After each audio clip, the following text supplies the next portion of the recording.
You can't compare Stalker 2 to Gamma is a statement I've heard all too many times.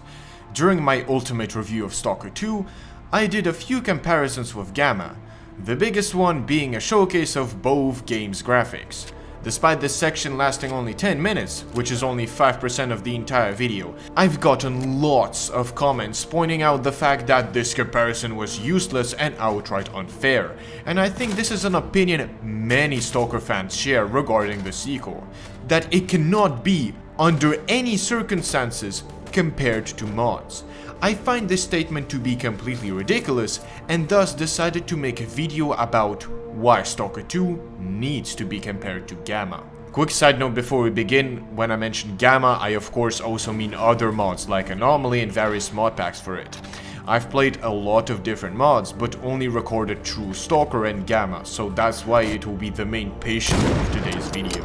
Let's start off with the stupidest argument out of the bunch. It's unfair to compare Stalker 2 to Gamma because it was developed for 16 years. Well, you know what other game was developed for 16 years? This one! Now I know this is not entirely correct, as GSC kinda stopped existing for a moment, but the brainstorming process for Stalker 2 began even before the release of Shadow of Chernobyl. Obviously those were only ideas, and I haven't even mentioned Stalker 2 from 2011. But Anomaly also didn't release right after Call of Pripyat.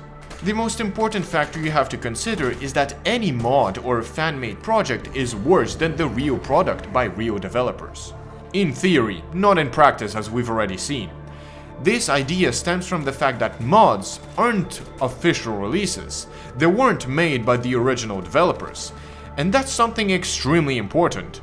No matter how skilled various modders might be, they still aren't experts, they aren't qualified professionals who know to the very last detail how the engine functions.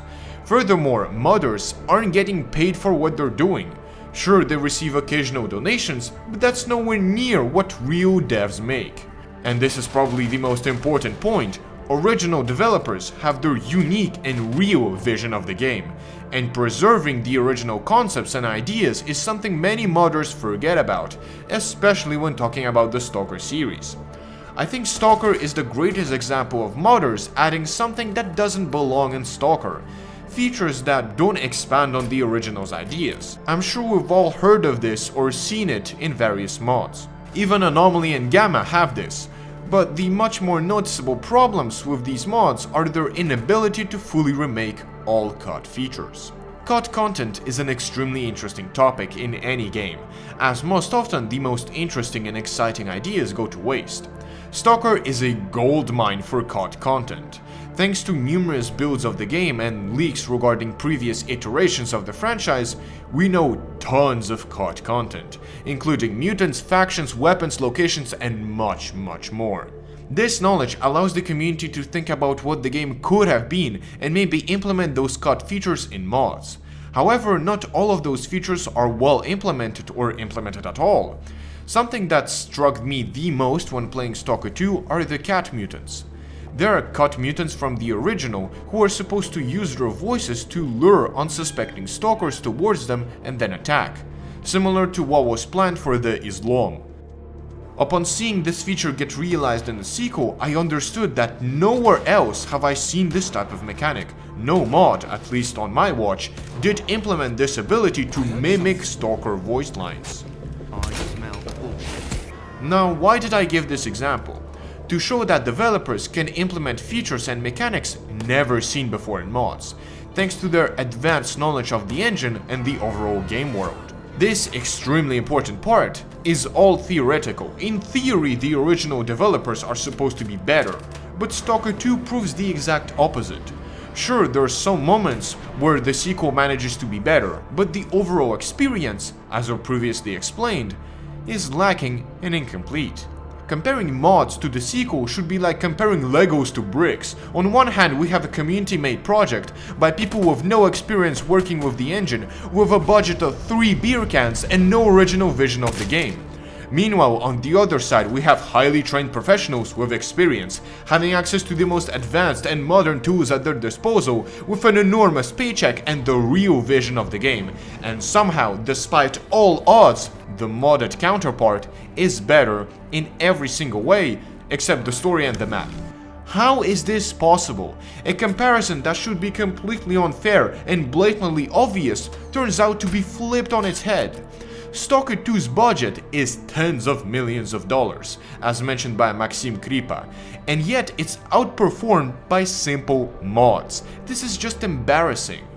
Although, as I have already made very clear, even the original trilogy outperforms the sequel in almost every way.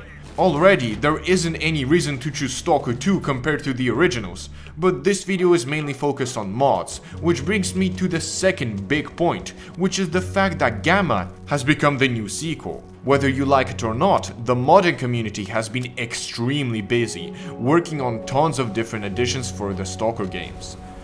And to no one's surprise, these mods became extremely popular.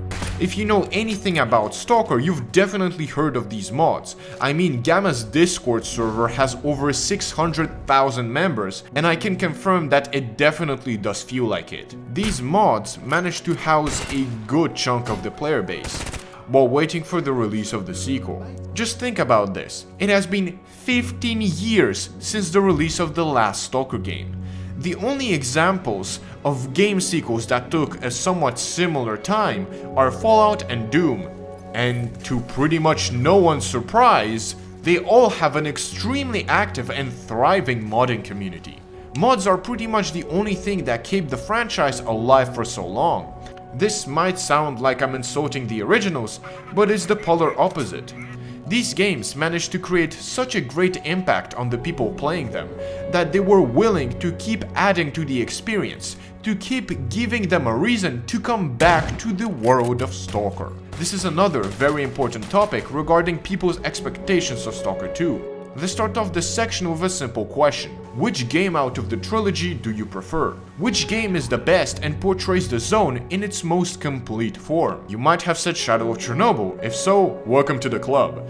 Although others might disagree and consider Call of Pripyat to be the best installment. And if you choose Clear Sky, then I don't know what to tell you. Either way, there is no definitive winner in this competition, as every single game, even Clear Sky, excels in certain aspects where the others fall short. Artifact hunting is the best example of this. Whereas Shadow of Chernobyl features an extremely primitive artifact hunting system, all you have to do is just pick them up and that's it. Other games force you to go in the very heart of an anomalous feud to get the precious shining stone. Of course, the first installment in the series has other mechanics unique to it. For example, it is the only game to feature nighttime artifacts that disappear during the day. Another feature that I absolutely adore in the first game are the various sound effects. They are much more prominent and diverse when compared to other games. As a response to this, Call of Pripyat features a much more advanced A-Life system, with stalkers having the ability to come out of their bases to hunt for artifacts. And let's give Clear Sky some love, shall we? Despite its flaws, there is no denying that Clear Sky is the best looking game out of the bunch, featuring mind-blowing features like dynamic smoke. This is actually mind-boggling. In addition, the entire concept of faction warfare from the second installment, with the ability for stalkers to take over different territories, is great, even despite the fact that it doesn't work as intended. Overall, every single game has positives and negatives unique to that one specific game, making the choice of the best game even harder. Hence why many players' dreams, including mine, was to see an ultimate version of the original trilogy, featuring every faction, map, and most importantly, unique mechanics, all in one single game, and maybe even an added bonus of COD content from the originals. Now here I'm supposed to say that Anomaly became this ultimate version of Stalker, but I don't fully agree with this statement. As I've already shown with the cat mutant example, certain features were not added in those mods. One thing I would love to see are special bosses, and no, I'm not talking about the horrendous helicopter boss fight, but special mutants from 2011 like the Leshry, who had a unique questline tied to him. This amazing feature has never seen the light of day in any Stalker game, which is very sad. But my useless ramblings aside, those sandbox style mods for Stalker worked very well, They weren't perfect, but became a staple of the Stalker community. And they indirectly modified the expectations for the next Stalker game to be even better than what we have right now. I strictly remember when we were all waiting for Stalker 2 to release, some idiots would say, nah, why do we need Stalker 2 if we have Gamma made by the community? And we were all telling him, yeah, you can keep playing your mods while we will enjoy real content. But in the end, that crazy guy was right all along. For some reason, Stalker 2 turned out to be worse than Gamma. And that's why it's important to compare the sequel to mods, as it shows what Stalker could have been. Obviously, Gamma is different from Stalker 2, there's no denying that. These are different games with different visions. And I'm not in any way saying that we need to have a gun clearing simulator and 30,000 medical items.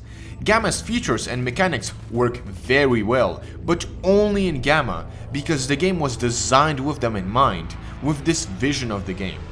Although it's still the closest game to Stalker, as it's directly built on top of it, and thus, despite the entire experience being completely different from the originals, in some aspects, it manages to expand on their ideas in a very clever way, even better than in Stalker 2. The first and most notable example is the PDA. In Shadow of Chernobyl, the PDA didn't take up your entire screen, you could still see what's happening behind it, and the overall UI was pretty small. So modders expanded on this idea, making the PDA an actual object you hold in your hands and interact with in real time. This is an amazing way to expand on the original's ideas. The old PDA was already immersive and realistic, so now it fits today's standards and is better in every single aspect. The PDA in Stalker 2 is noticeably worse, taking up your entire screen, making it even less immersive than before. Furthermore, this choice means the PDA can't interact with its surroundings, like becoming wet or glitching during an emission. Another feature that I applaud is how the controller's Psybolt was improved. In previous games, the controller was zooming the camera towards him and then shooting it back, creating a sense of confusion and fear. In addition, you couldn't attack the controller right away, as your cursor was moved away from the controller. Obviously, it was only a little bit, but it still made you adjust your aim. Modders once again expanded on the aspect of confusion.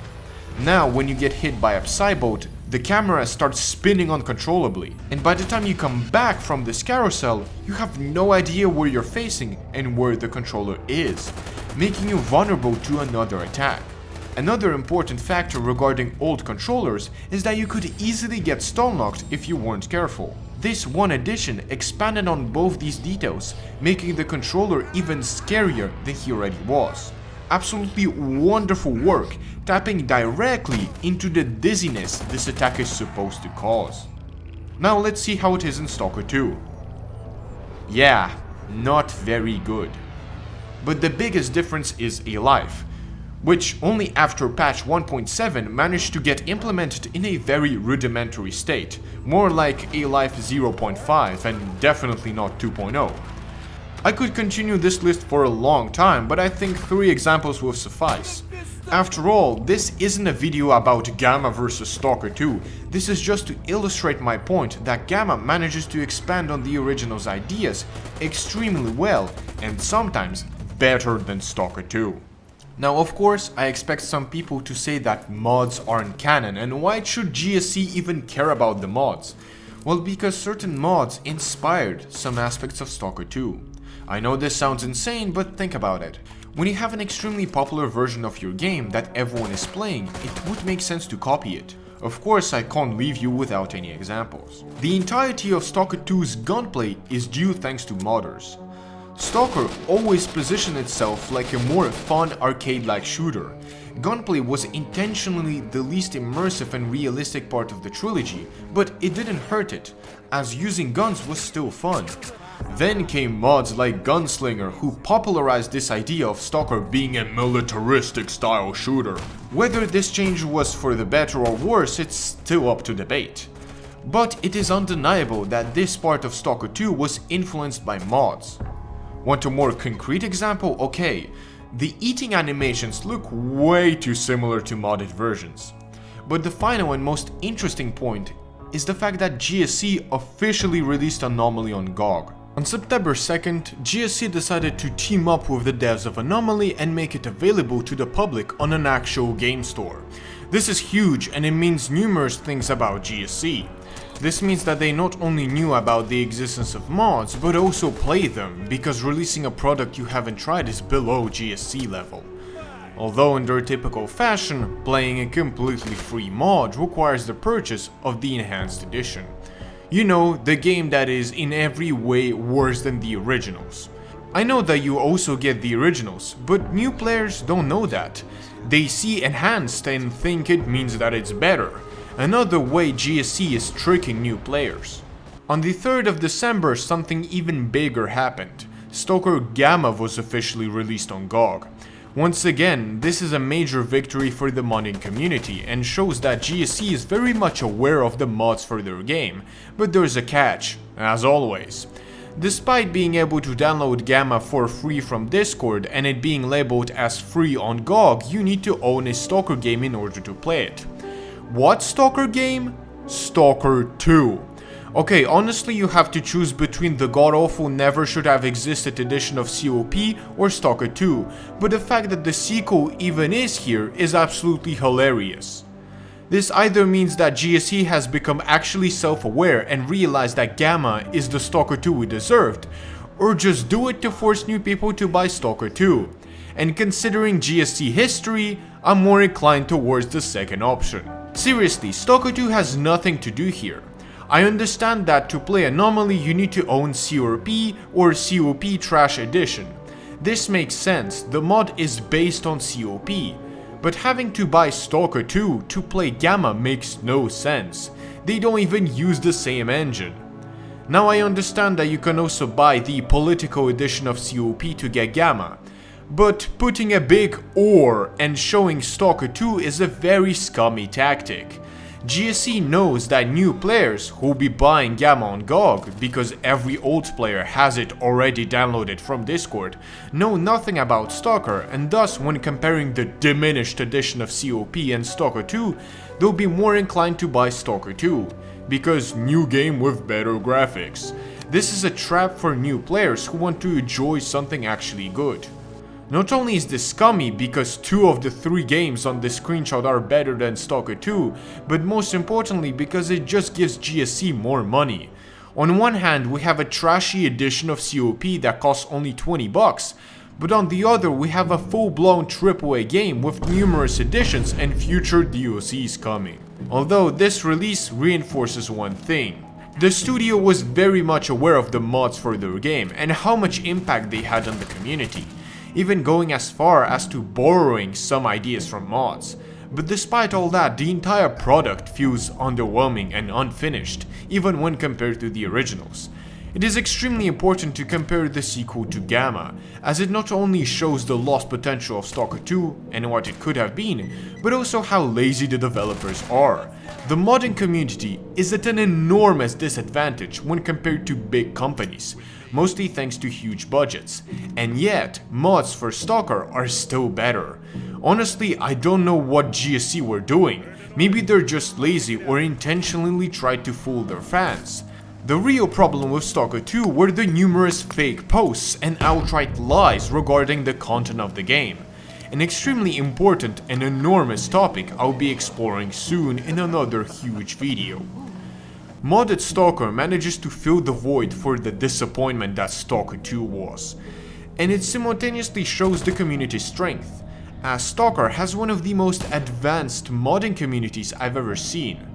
Although it is undeniable that Stalker 2 should have been much better than what we got, and Gamma is an example that there cannot be any excuse for releasing a product of such low quality.